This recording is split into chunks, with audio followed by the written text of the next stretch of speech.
Hi mga kokotse, long time no see. Sobrang na-busy lang tayo kasi month end, kakatapos lang. So, ngayon, itong video na to, actually hindi naman about sa car, kundi isang appreciation post lang. Kasi meron na naman tayong customer, since Pasong Tamo days pa siya, nung nasa Pasong Tamo ako, loyal, sobrang loyal na siya. So ngayon, andito tayo sa Toyota Balintawak, may papakita lang tayo. Ayan. Actually, pangalawang car na siya dito sa Toyota Balintawak. Okay? So yan. Huwag natin papakita yung pangalan. Ayan. Review natin kung ano yung laman. So, gusto ko lang magpasalamat sa napaka-generous kong client. Ayan. Ito, tingnan natin kung anong laman yung bigay sa atin.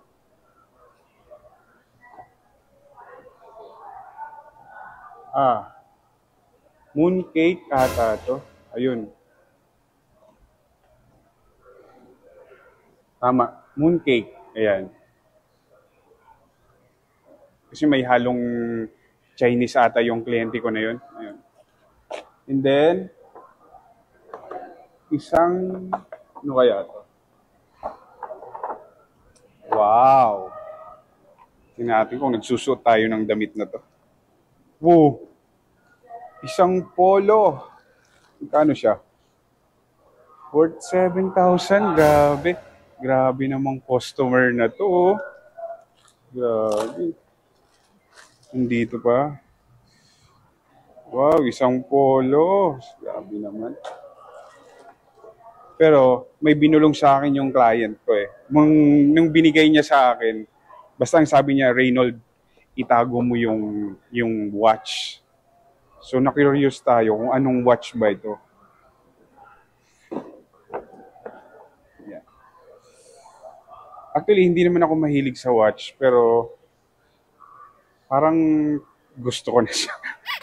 Kasi yung client ko na yun is parang collector ng mga mamahaling watch. So kinabahan nga ako nung sinabi niya na pabulong na Reynold, itago mo yung watch. Yeah. So isa siyang Swiss watch.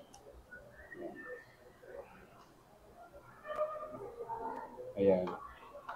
Well, hindi pa ito nagagamit eh, since brand new pa. Hiya ako. Ayan. O, see? Napaka-generous ng kliyente ko yun.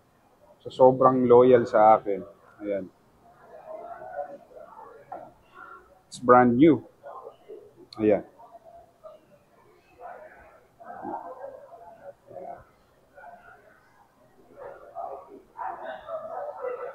Actually, nung ginugel search ko siya, nasa 15 to 19 nag-range siya.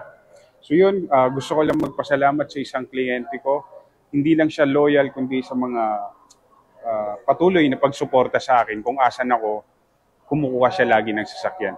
Actually, kapag hindi ako nagkakamali, 4 na ata yung nakuha sa akin. So yun, maraming salamat kakotse sa panunood.